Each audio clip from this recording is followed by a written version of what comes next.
Ballot পেপারে প্রতীক ভুলের বিরল ঘটনা। বগুড়া সদর উপজেলা ভাইস চেয়ারম্যান পদে নির্বাচন স্থগিত করল কমিশন।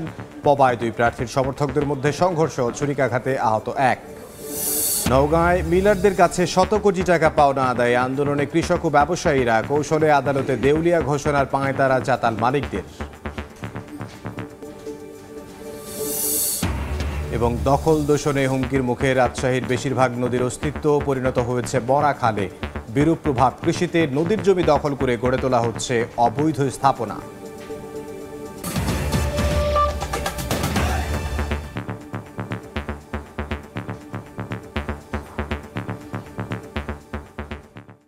আমন্ত্রণ সময় সংবাদের নিয়মিত আয়োজন। বিভাগীয় সময়ে থাকছে সপ্তাহের 7 দিন ভিন্ন ভিন্ন বিভাগের সংবাদ নিয়ে। আজ থাকছে রাজশাহী বিভাগ, সঙ্গে আছে আমি ইমদাদুল হক।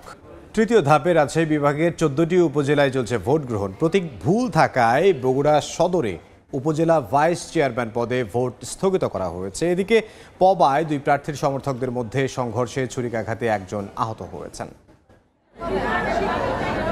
ভোটের দিন স্বতঃস্ফূর্তভাবে সকাল সকাল কেন্দ্রে উপস্থিত ভোটাররা। এদের মধ্যে নারী ভোটারের সংখ্যাই বেশি। কোনো ঝামেলা ছাড়াই আগে ভাগে ভোট দিতে পেরে সন্তুষ্ট অনেকে। একেবারে সুষ্ঠু নির্বাচন হয়েছে, কোনো ফ্যাসাদ নাই, গন্ডগোল নাই, এখানে কোনো সমস্যা নাই, সবাই আনন্দের সাথে ভোট দিচ্ছে। নিজের অধিকার আদায় এবং এলাকার উন্নয়নে যোগ্য প্রার্থী বাছাইয়ে ভোট কেন্দ্রে উপস্থিত শারীরিকভাবে অক্ষমরাও। এমনকি নাগরিক অধিকার প্রয়োগের প্রবল ইচ্ছায় পিছিয়ে নেই বয়সের ভারে নুয়ে পড়া ভোটাররাও। এদিকে ভোট নির্বিঘ্ন করতে নির্বাচন কমিশন ও প্রশাসনের পক্ষ থেকে নিরাপত্তা ব্যবস্থা জোরদার করা হয়েছে। তৃতীয় ধাপে রাজশাহী বিভাগের 14টি উপজেলায় ব্যালট পেপারের মাধ্যমে ভোট গ্রহণ চলছে। ফারিয়া ফারজানা, সময় সংবাদ। এই মুহূর্তে বগুড়ার শিবগঞ্জে আছেন সহকর্মী আব্দুল আওয়াল। সরাসরি যাব তার কাছে। সকাল থেকে বিচ্ছিন্ন ঘটনার মধ্য দিয়ে বগুড়ার 3টি উপজেলা বগুড়া সদর, শাহজাহানপুর এবং শিবগঞ্জে ভোট গ্রহণ চলছে। বিশেষ করে দর্শক, কিছুক্ষণ আগেই বগুড়ার যিনি রিটার্নিং কর্মকর্তা এই 3 উপজেলা নির্বাচনের, তিনি জেলার অতিরিক্ত নির্বাচন কর্মকর্তা সৈয়দ আবু সায়েম, তাকে কিন্তু ইলেকশন কমিশন থেকে আসলে বরখাস্ত করা হয়েছে বলে আমরা জানতে পেরেছি। এই দর্শক, আপনাদেরকে যদি সদর উপজেলা নির্বাচনের খবরাখবরটি জানিয়ে রাখি। সকালে সদর উপজেলা যিনি ভাইস চেয়ারম্যান পদপ্রার্থী ছিলেন ইফতেখারুল মামুন, তার যেই প্রতীক বরাদ্দ দেওয়া হয়েছিল আইসক্রিম মার্কা, সেই প্রতীকের সাথে আজকে নির্বাচনী ব্যালটের যেই এই প্রতীকটি ছিল, সেখানে আইসক্রিম মার্কার প্রতীক বরাদ্দ দেওয়া হলে ব্যালটে ছিল আসলে কুলফি এই ধরনের একটি আইসক্রিম। এই জন্য কিন্তু তিনি অভিযোগ করলে পরবর্তীতে এই সদর উপজেলা যে ভাইস চেয়ারম্যান পদে নির্বাচন সেটি কিন্তু স্থগিত করা হয়েছে। তবে সদর উপজেলার পুরুষ এবং সদর উপজেলার মহিলা ভাইস চেয়ারম্যান পদে এবং চেয়ারম্যান পদে নির্বাচন কিন্তু এখনও চলমান আছে। আর কিছুক্ষণ আগেই বগুড়া শহরের জুবলি উচ্চ বিদ্যালয় কেন্দ্রে 2 জন প্রিজাইডিং কর্মকর্তাকে আসলে প্রত্যাহার করা হয়েছে। মূলত কেন্দ্রের ভিতরে অতিরিক্ত এজেন্ট থাকার অভিযোগে তাদেরকে জেলা প্রশাসক সাইফুল ইসলাম সেখান থেকে প্রত্যাহার করেছেন। এছাড়াও বগুড়ার শাহজাহানপুরে গতকাল নির্বাচনের আগের রাত থেকে এখন পর্যন্ত অন্তত 4 থেকে 5 জন আনারস মার্কার যিনি প্রার্থী রয়েছেন সাজেদুর রহমান শাহিন, তার সমর্থকদেরকে বিভিন্ন অভিযোগে এখন পর্যন্ত আটক করা হয়েছে। এবং এখন আমরা যে জায়গাটিতে দাঁড়িয়ে আছি বগুড়ার শিবগঞ্জ উপজেলা, এই শিবগঞ্জ উপজেলায় আর সেকেন্দ্রাবাদ দাখিল মাদ্রাসা কেন্দ্রে কিছুক্ষণ আগেই একজন যুবককে জাল ভোট দেওয়ার অভিযোগে আসলে আটক করেছে নির্বাহী ম্যাজিস্ট্রেট। তো সব মিলে এই ছিল বগুড়া থেকে আমার কাছে নির্বাচনের সর্বশেষ। বগুড়া থেকে উপজেলা নির্বাচনের সবশেষ খবর জানাচ্ছিলেন সহকর্মী আব্দুল আওয়াল। নওগাঁয় চাল মিল মালিকদের কাছে প্রান্তিক পাওনা প্রায় 100 কোটি টাকা উদ্ধারে আন্দোলনে নেমেছেন কৃষক ও ক্ষুদ্র ব্যবসায়ীরা। এদিকে মিল চাতাল বন্ধ করে গা ঢাকা দিয়েছে অভিযুক্তরা। ক্ষতিগ্রস্ত ব্যবসায়ীদের দাবি, তাদের পাওনা টাকা না দিয়ে আদালতে কৌশলে দেউলিয়া ঘোষণার পাঁয়তারা চালাচ্ছে মিল মালিকরা। রাকিবুল ইসলামের ছবিতে এবার রকি রিপোর্ট। কয়েকশো কৃষক ও ক্ষুদ্র ব্যবসায়ীদের পাওনা টাকা উদ্ধারে মানববন্ধন ও সভা সমাবেশ নওগাঁর মহাদেবপুরে। ধান নেওয়ার পর টাকা না দিয়ে টালবাহানায় গড়িয়েছে সময়। টাকা না পেয়ে এখন আন্দোলনে তারা। স্থানীয় এক মিল মালিকের নিকট ৩৫ কোটি টাকা সহ আরও একাধিক ব্যবসায়ীর কাছে প্রায় ১০০ কোটি টাকা পাওনা দাবি প্রান্তিক কৃষক ও ব্যবসায়ীদের। আমরা পরবর্তীতে যে আবাদ করব আমাদের টাকা পয়সা নাই, আমাদের কাছে চিঠি দিয়ে বলতেছে আমরা আর টাকা দিতে পারবো না। অভিযোগ রয়েছে ব্যাংকের টাকা ভিন্ন খাতে ব্যয় সহ নানা অব্যবস্থাপনায় মিল চাতাল বন্ধ করে গা ঢাকা দিয়েছেন অনেকে। এর মধ্যে ২ জন ব্যবসায়ী নিজেদের দেউলিয়া ঘোষণার চেষ্টা চালাচ্ছেন। আমাদের পরিবর্তনের ধারাটা বুঝতে পারিনি, যার ফলে এই ব্যবসাটা এখন চলে গেছে বড় বড় কর্পোরেটের হাতে। জেলায় ৫৪ অটো রাইস মিলের মধ্যে ২৪টি ও ১২০০ হাস্কিং মিলের মধ্যে ২০০ সচল রয়েছে, আর ঋণ খেলাপি ব্যবসায়ীর সংখ্যা ৬০০-র বেশি। গত ২ দশকে সরকারি ও বেসরকারি অন্তত ৩০টি ব্যাংকের এ খাতে বিনিয়োগ রয়েছে ৩,২০০ কোটি টাকার উপরে, যার বেশিরভাগই খেলাপি ও কুঋণে পরিণত হয়েছে। এমআর রকি, সময় সংবাদ, নওগাঁ। দখল দূষণ আর খননের অভাবে হুমকির মুখে রাজশাহীর বেশিরভাগ নদীর অস্তিত্ব। কয়েকটি নদী পরিণত হয়েছে মরা খালে। এর বিরূপ প্রভাব পড়েছে কৃষিতে। কোথাও নদীর জায়গায় গড়ে তোলা হচ্ছে অবৈধ স্থাপনা। হাবিবুর রহমান পাপ্পর ছবিতে মওদুদ রানার প্রতিবেদন। পানির অভাবে নদীর মাটি ফেটে চৌচির, যদিও সাইনবোর্ড জানান দিচ্ছে এটি মাছের অভয় আশ্রম। বাগমারা উপজেলার মোহনগঞ্জের ১২ নদী এখন মৃতপ্রায়। দুপার দখল হতে হতে নদীর ধারা হয়েছে সরু, আর আশেপাশের জায়গায় ফেলা হচ্ছে বর্জ্য। বাজারে যত নোংরা জিনিসগুলো এখানে ফেলে দখল করার জন্য তো নদী আজকে শুকায় গেছে। ময়লা আবর্জনায় ভরাট হয়েছে পদ্মার প্রশাখা হোজা নদী। দুর্গাপুর হয়ে পুঠিয়া উপজেলার ঝলমলিয়া পর্যন্ত ২৬ কিলোমিটার নদীর ৪ ভাগের ১ ভাগেই নেই পানি প্রবাহ। বাগমারার ফকিরনি, তানোরের শিব নদীর অস্তিত্ব সংকটে। বিভিন্ন ফসলে পানি দিত, সেগুলো তো এখন আর হচ্ছে না। নদীতে পানি নাই, বর্ষাও নেই, তাহলে আমার ক্ষেত করাই মুশকিল হয়ে গেছে। পরিবেশবাদীদের দাবি, নদী বাঁচাতে সুদূরপ্রসারী পরিকল্পনা ও তা বাস্তবায়নের অভাবে হারিয়ে যাচ্ছে নদী। উন্নয়নের নামে যেই প্রকল্পগুলো গ্রহণ করা হয় সেটা আমরা মাঝপথে থমকে যেতে দেখেছি। পানি উন্নয়ন বোর্ড বলছে সকল নদী খনন করে পানি প্রবাহ নিশ্চিত করা হবে। প্রকল্পটি বাস্তবায়ন করা গেলে আমাদের এই নদীর নাব্যতার থেকে আমরা পরিত্রাণ পাবো। নদী বিশেষজ্ঞদের দাবি, বন্যা নিয়ন্ত্রণে বাঁধ ও স্লুইস গেট নির্মাণ করায় পদ্মার উৎসমুখে থাকা ৭টি নদী রাজশাহীর মানচিত্র থেকে হারিয়ে গেছে। মওদুদ রানা, সময় সংবাদ, রাজশাহী। চাঁপাইনবাবগঞ্জে পদ্মা নদী থেকে অবৈধভাবে তোলা হচ্ছে বালু। তীর রক্ষা বাঁধ ঘেঁষে বালু তোলায় হুমকিতে বেড়ি বাঁধ সহ আশপাশের এলাকা। কেউ প্রতিবাদ করলে করা হচ্ছে হামলা ও মামলা। এত কিছুর পরও নির্বাক পানি উন্নয়ন বোর্ড।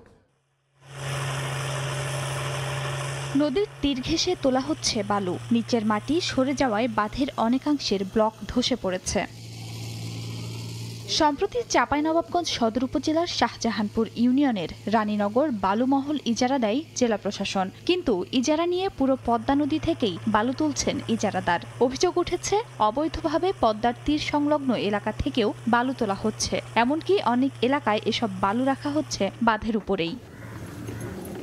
এলাকাবাসী জানান, এরই মধ্যে বাঁধের একাংশে ধস শুরু হয়েছে।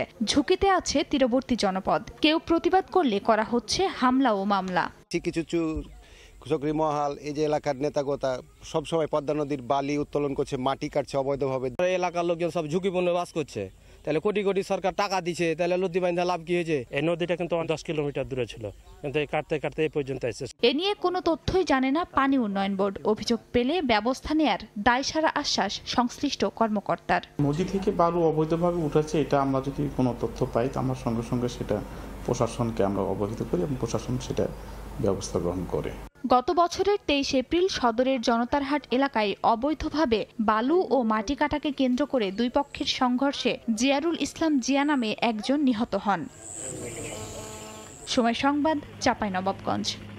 মৌসুমের শুরু থেকে বৈরী আবহাওয়ার কারণে রাজশাহীতে এবার লিচু ও আমের উৎপাদন কমেছে। আর বাগান মালিকরা যখন ফল সংগ্রহ শুরু করেছেন, ঠিক সে সময়ই ঘূর্ণিঝড় রেমালের তাণ্ডব। এতে ঝরে পড়ার পাশাপাশি আমের গায়ে দাগ ও লিচু ফেটে পোকা হওয়ার শঙ্কায় বাগানীরা। ঘূর্ণিঝড় রেমালের প্রভাবে সোমবার দিনভর রাজশাহীতে ৩০ কিলোমিটার গতিতে দমকা বাতাস বয়ে যায়। এতে ঝরে পড়ে গাছের পাকা লিচু। বাগান মালিকরা বলছেন, ঝড় ও বৃষ্টিতে ঝরে নষ্ট হওয়ার পাশাপাশি ফেটেছে লিচুর খোসা, ভেতরে হয়েছে পোকা। এই লিচু বাজারে নিয়ে যাবে কি করা যাবে না উপরেরগুলো, এটাতে মানে আমরা বাগানওয়ালারা খুব মানে হদিষ্ঠ হয়ে পড়ে গেছি। 1 লাখ টাকা নিয়েছি বাগানটা, আমরা 40,000 টাকা বেচতে পারবো না। এই আবহাওয়ার কারণে আমরা খুব ক্ষতিগ্রস্ত। তাদের দাবি, মৌসুমের শুরুতে মুকুলের সমারোহ থাকলেও মার্চের শেষ ভাগে 2 দিনের বৃষ্টিতে প্রায় 40% ঝরে যায়। গ্রীষ্মের প্রচণ্ড তাপপ্রবাহে আবারও ঝরে পড়ে লিচুর গুটি। রোদে নিচু পুড়ে গেল, এবার বৃষ্টিতে পোকা লাগবে, তারপর ঝরে যাবে। বৈরী আবহাওয়ায় এবছর ফলন কম আমের। গাছের পুষ্ট আম পাড়ার ঠিক আগেই ঘূর্ণিঝড় রেমালের তাণ্ডব। এতে ঝরেছে আম। বাগান মালিকদের শঙ্কা, গাছের অবশিষ্ট আমে ঝড় বৃষ্টির ঘর্ষণে দাগ পড়লে সেটি হবে বড় লোকসানের কারণ। এবছর এমনিতে আম অনেকটাই কম, তারপরও যা আম ছিল 10% আজকে প্রায় পড়ে গেছে। এদিকে সরকারি সূচি অনুযায়ী বাজারে গোপালভোগ আম উঠলেও বাজার জমজমাট হতে আরও সপ্তাহখানেক সময় লাগবে জানিয়েছেন সংশ্লিষ্টরা। এই আবহাওয়াতে এগুলো আরও সুন্দর বৃদ্ধি পাবে এবং এদের সুন্দর আরও পরিপক্ক হবে এবং সবাই খেতে পাবে। রাজশাহীতে 530 হেক্টর জমির বাগানে লিচুর উৎপাদনের লক্ষ্যমাত্রা 3,800 টন আর 19,602 হেক্টর বাগানে আমের উৎপাদন ধরা হয়েছে 2,60,315 মেট্রিক টন। মওদুদ রানা, সময় সংবাদ, রাজশাহী। বগুড়ায় জমে উঠছে কোরবানির পশুর হাট। আসতে শুরু করেছেন অন্য জেলার ব্যাপারীরাও।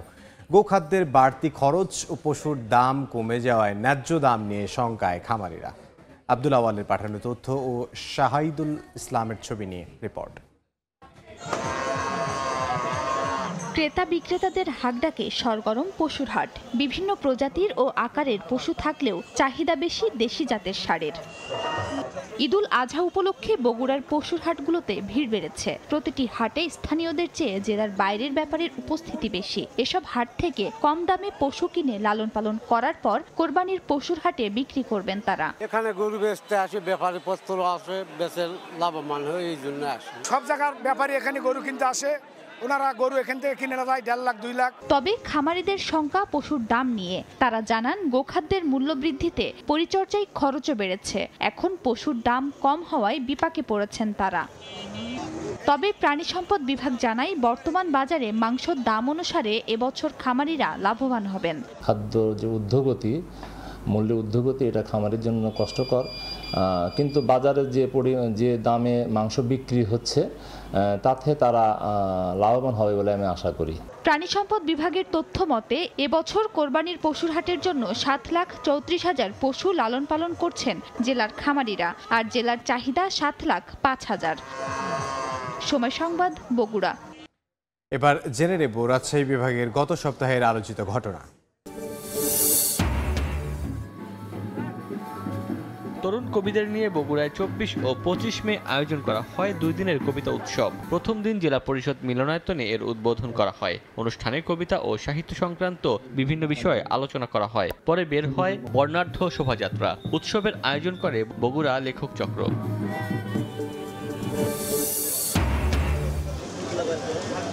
26 মে রাজশাহীর সাহেব বাজারে অভিযান চালায় জাতীয় ভোক্তা অধিকার সংরক্ষণ অধিদপ্তর। এ সময় খোলা অস্বাস্থ্যকর সেমাই বিক্রির অভিযোগে একটি ব্যবসা প্রতিষ্ঠানকে 50,000 টাকা জরিমানা করা হয়। পাশাপাশি দোকানীদের ভেজাল পণ্য বিক্রির বিষয়ে সচেতন হওয়ার আহ্বান জানানো হয়। বিভাগীয় সময়ের শীর্ষ সংবাদগুলো জানিয়ে দিচ্ছি আরও একবার। ব্যালট পেপারে প্রতীক ভুলের বিরল ঘটনা। বগুড়া সদর উপজেলা ভাইস চেয়ারম্যান পদে নির্বাচন স্থগিত করল কমিশন। পবায় 2 প্রার্থীর সমর্থকদের মধ্যে সংঘর্ষ, ছুরিকাঘাতে আহত 1। এবং নওগাঁয় বিল্ডারদের কাছে শত কোটি টাকা পাওনা আদায়ে আন্দোলনে কৃষক ও ব্যবসায়ীরা। কৌশলে আদালতের দেউলিয়া ঘোষণার পাঁয়তারা চাতাল মালিকদের।